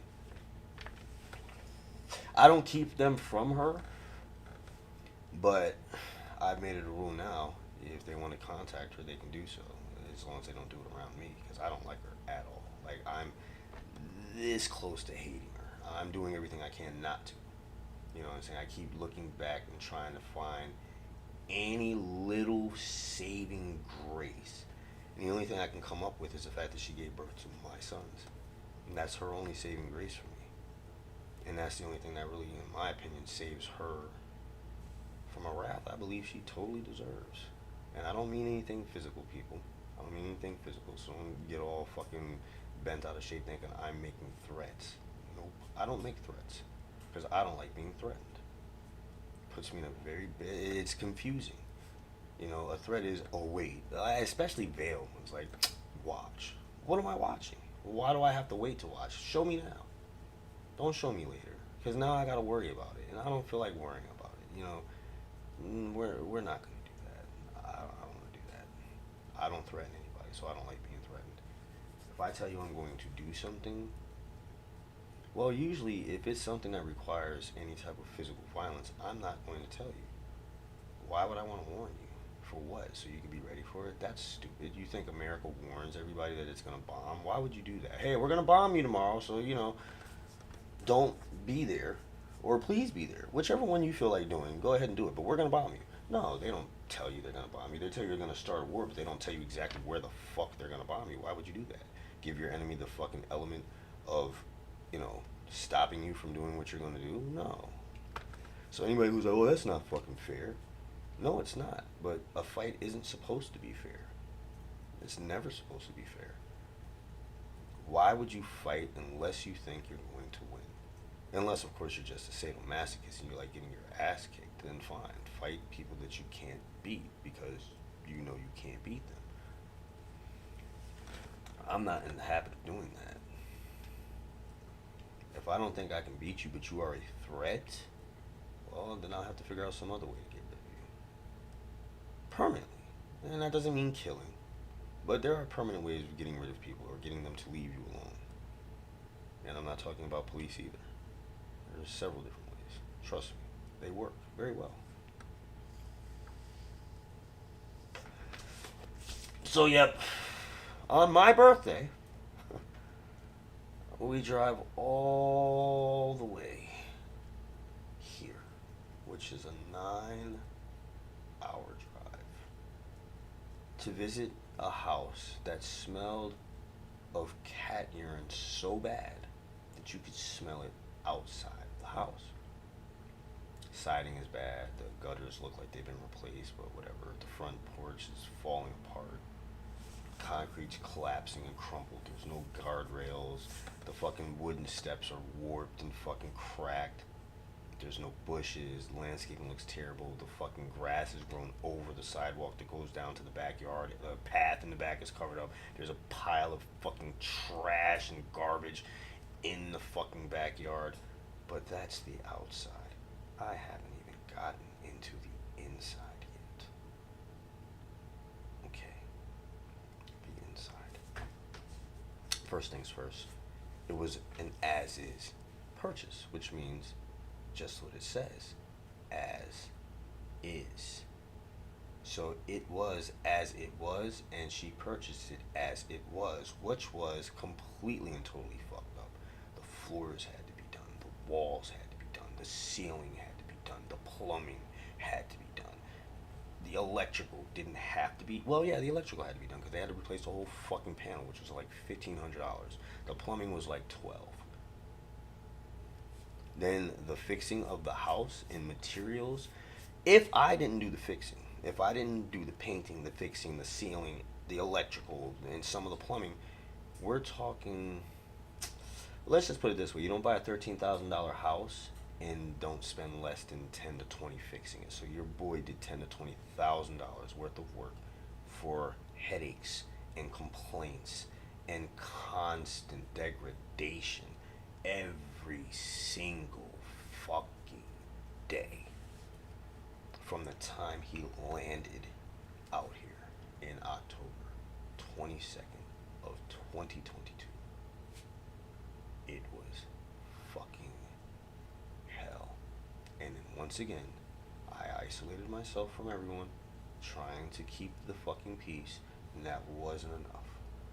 It got so bad that once again I fell into that dark pit of despair, and I was going to kill myself.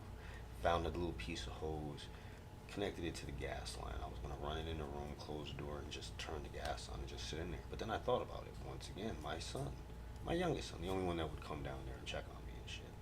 I'm like, he's going to come down here, right? And he's going to see me laying here. And then all that gas is going to have built up in here. And a spark's going to happen. And he's going to blow up. And I'm going to kill him. And I'm going to be dead. And then his older brother is probably going to feel some kind of way. It's just a whole bunch of thoughts came. So I sucked it up. And I powered through that shit. And in October of 2023, I finally was no longer homeless when I signed the lease and moved into my apartment, which I've lived here for the past however many months it's been. I don't remember, 8 or something like that, close to that. Now, of course, when I first moved in, it was a very hard adjustment because I'm so used to having slept on everything but a bed for the past 3 years that sleeping in a bed was one of the most strange things. Like, you think of it as being foolish, like how hard is it to sleep in a bed. It's hard to sleep in a bed when you haven't slept in one for a long time. I've literally slept on concrete floors and storage sheds and hard surfaces, so sleeping on a soft ass bed was like, I couldn't get comfortable. Like, the first day I just stared at it. Like, what am I supposed to do with you? Like, and I ended up laying on the floor and going to sleep on the fucking floor. Because I'm like, oh my god, it's a carpet. It's so soft. Oh, all I need is a pillow. And so, like, for the first week, because there was no furniture in the house, right? It was just my computer desk, a table, and my computer. And my sons, who just were like, don't care if you don't have any furniture, Dad, we're spending the night. I was like, oh shit, you know. And we had fun, like we would hang out all weekend and like play and shit. I'm getting ahead of myself. Back to the suffering. Oh no, I got past that, right? Yeah, I didn't talk about me and their life in Pharaoh because honestly, we didn't enjoy it.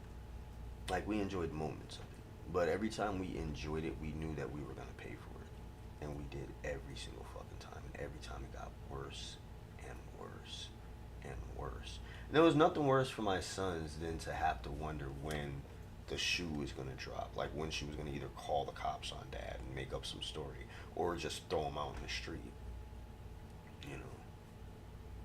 And I had to reassure them, no matter what your mother does, no matter what she does, I'm not leaving this state.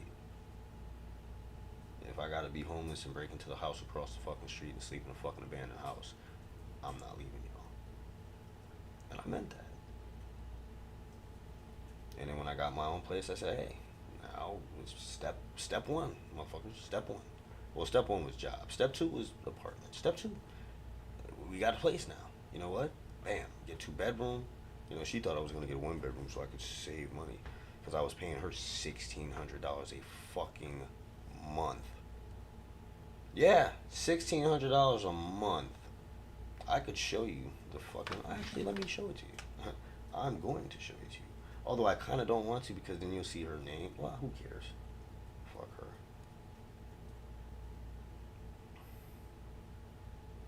I mean, you won't see it in monthly payments. You'll see it in weekly. I paid her $400 a week, which 4 weeks in 1 month equals $1,600.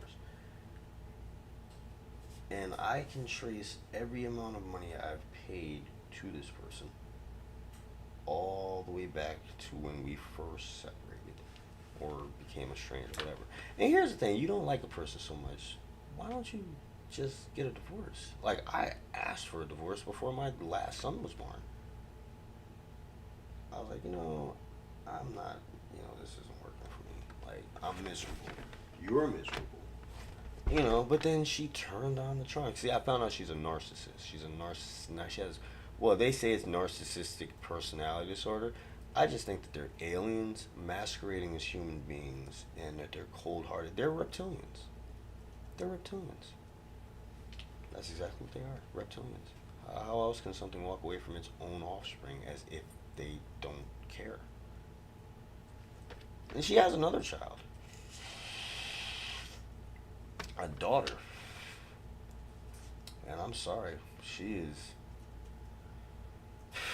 man, she's a piece of fucking work. That's all I'm gonna say. That's all I'm gonna say. I hope that her lies and her stories never catch up to her in a way that ends up ending her life, but I could see it happening one day, and I hate to even put that out there, but if she keeps living the way she's living, she's gonna end up on the other end of somebody's knife or gun or hands when they strangle her.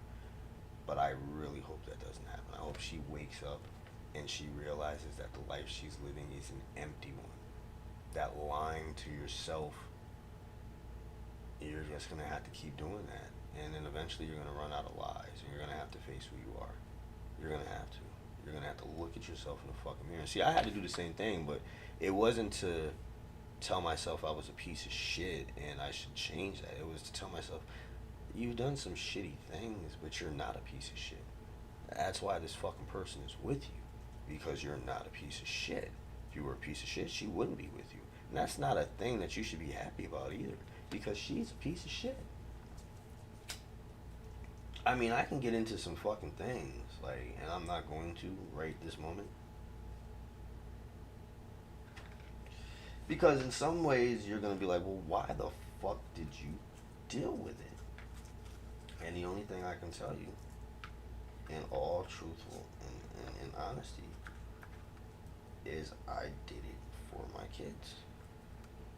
Which in most cases, you would hear somebody say that, and you'd be like, because usually the person wouldn't have their kids, and their whole entire life would be all completely fucked up, and you'd be like, well, you did it for your kids, and what did you do? Well, no. See, I took it a whole fucking step further.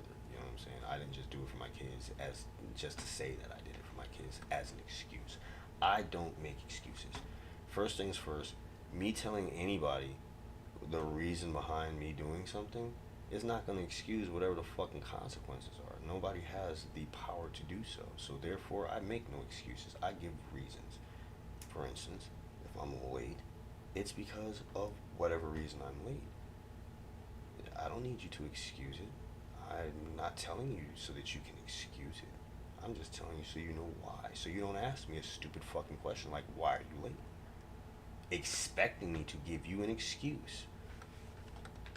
I think people need to learn, the proper use of certain words. Excuse being one of them.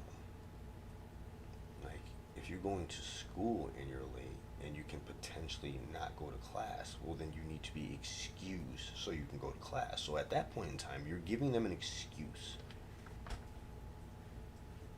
Right? Right, exactly. Let me check my lasagnas.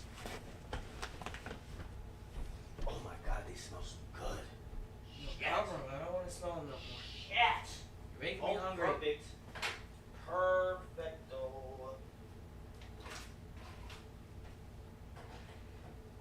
Dad, the sun's rising. Look at this. Look at this. It smells like pizza. Look at this.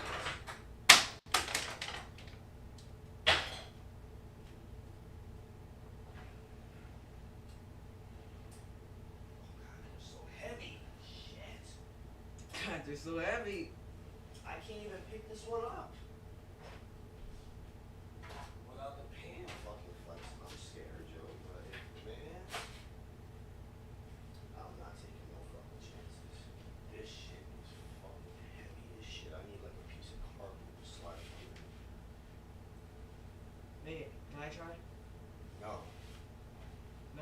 chance to see if it's. No. Maybe I can handle it. No. You can't because I can't.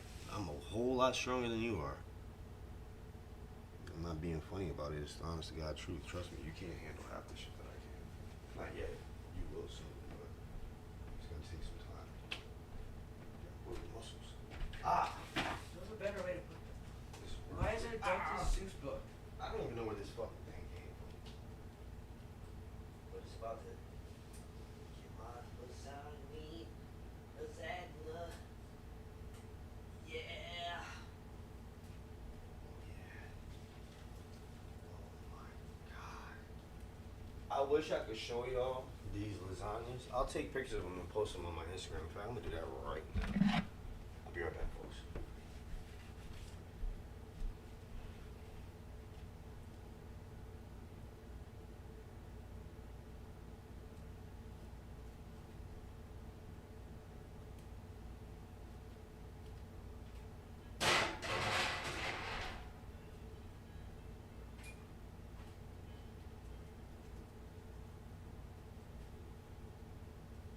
Okay, now I know. It's 5 o'clock in the morning. You're probably like, why is this too late? Trust me, I don't want to. I'd like to go to sleep, but something I had to do today. I don't want to go to sleep and not wake up, right? So, I decided, since we're having this get together tomorrow, I told them I was going to make 2 delicious lasagnas. And I'll show you the finished results. Show you the finished results. There we go. Now this delicious feast right here is made with what I'm going to get without mushrooms, broccoli, and 2 types of cheese, provolone and whole homemade sauce. That thing is about 5 pounds. This one, sweet sausage, hot sausage, spinach, oh, and of course ricotta balls. Spicy ricotta in this one. It's just delicious. I like, why is this too late? Trust me, I don't want to. I'd like to go to sleep, but some of the energy today. I don't want to go to sleep and not wake up. Right? So I decided since we have this together tomorrow, I told them I was going to make 2 delicious lasagnas.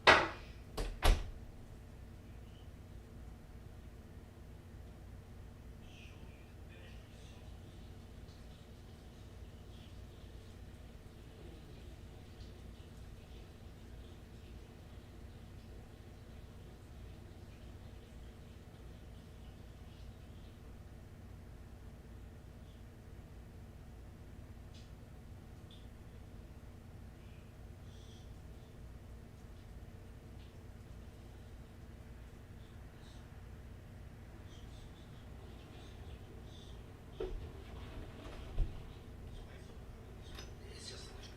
Okay, now I know it's 5 o'clock.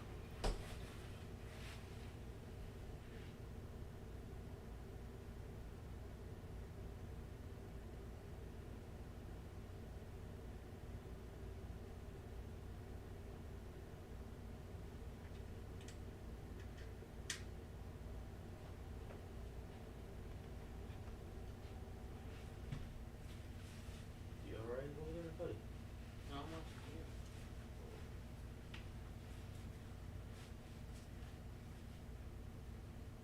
Looking for any signs of you from passing out or anything else.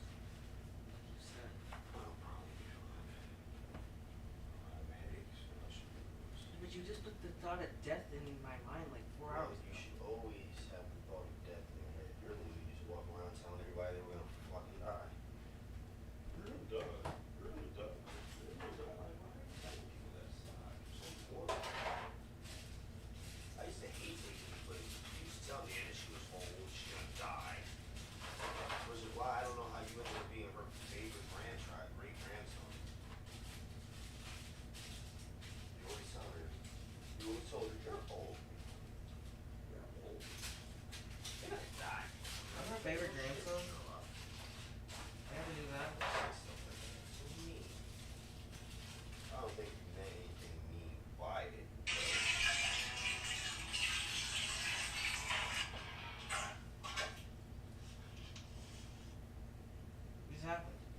funny sounds.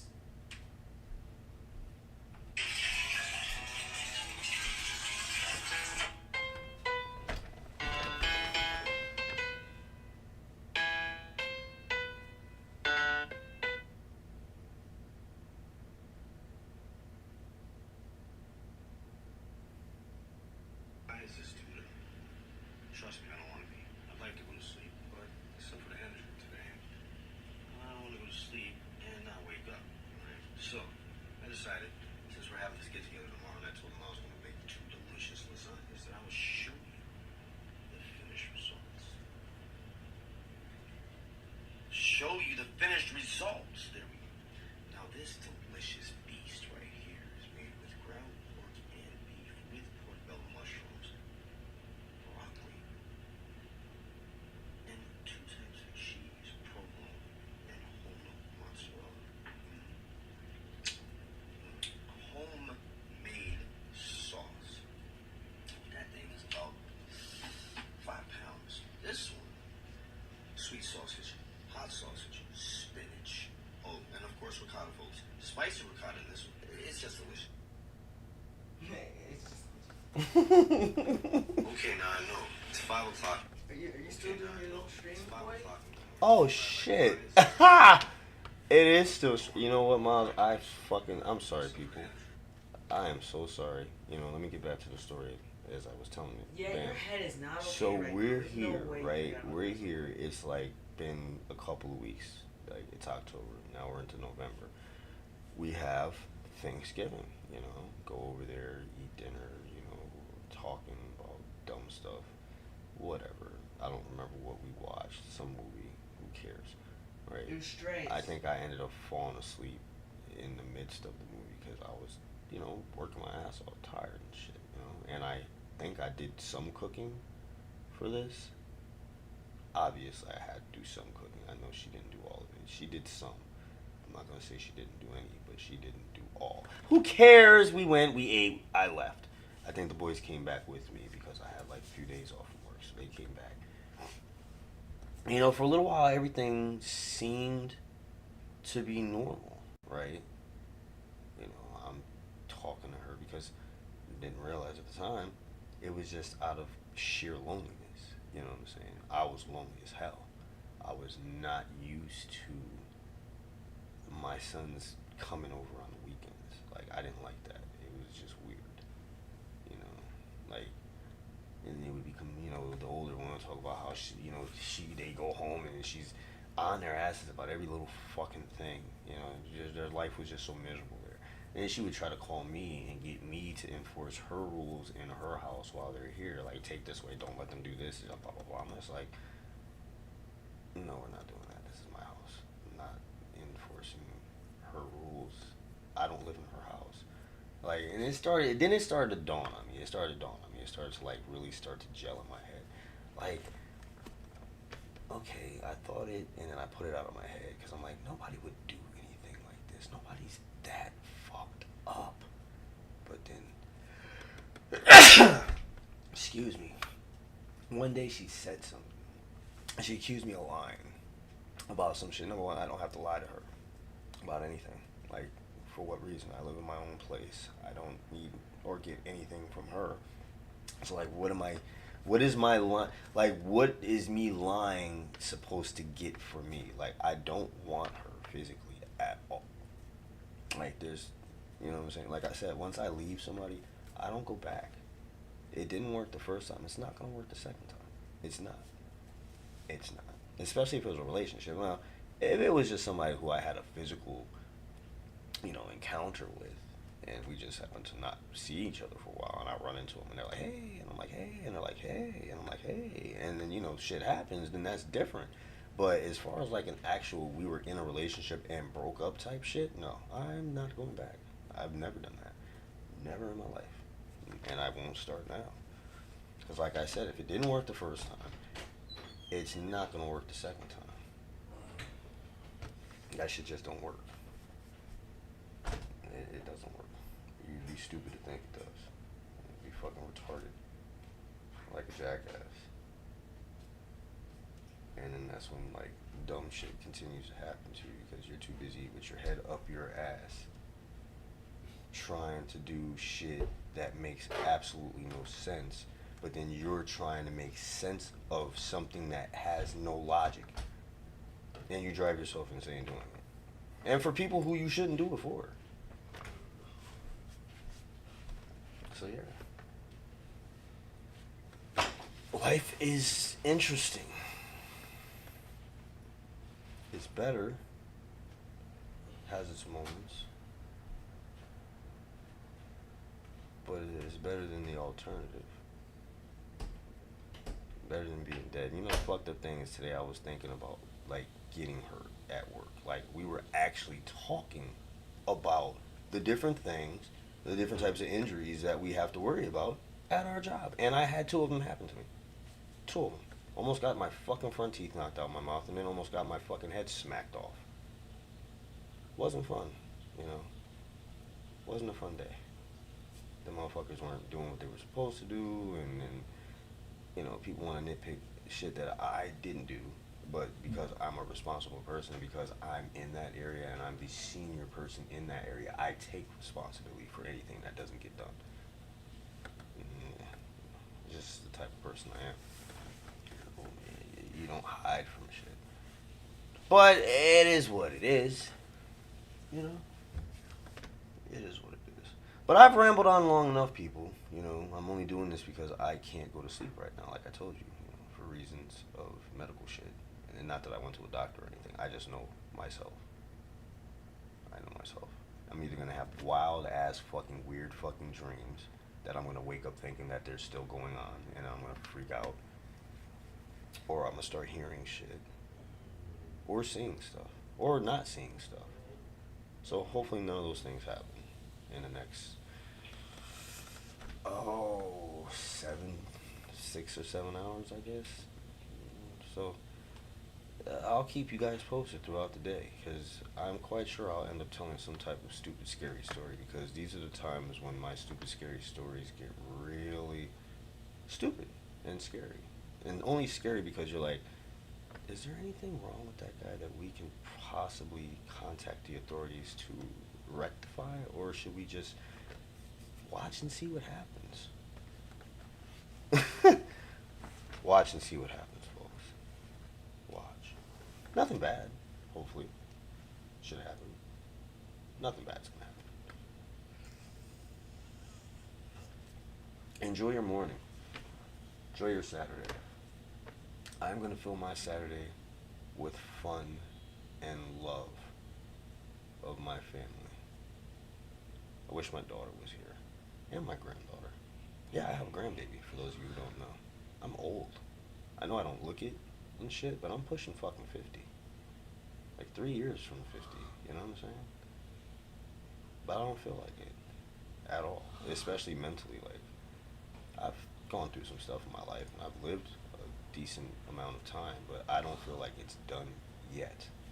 I still like there's much, you know, I feel like there's much more to go. In fact, and this sounds corny and cliche and corny, like I hate to even say it, but I feel like the best is yet to come.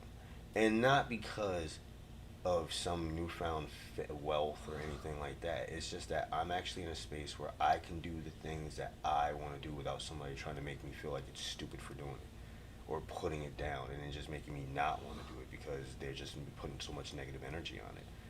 I'm getting to watch my youngest son flourish and explore his creativity, and I'm like amazed and in awe of everything he does. Like, it's just awesome to listen to him talk about shit that he knows. Like, when he's playing a video game, he's like, oh my god, they scripted that to do that. And I'm just thinking to myself, like, he sees the code when he plays a game. Like, I see patterns in my real life. Like, everything is a pattern to me. Everything is like blocks and patterns, and things have to fit together a certain way. It's weird. I can't really explain it. I'm not going to get into it, but I see things different than everybody else does. And he sees things different. It's cool.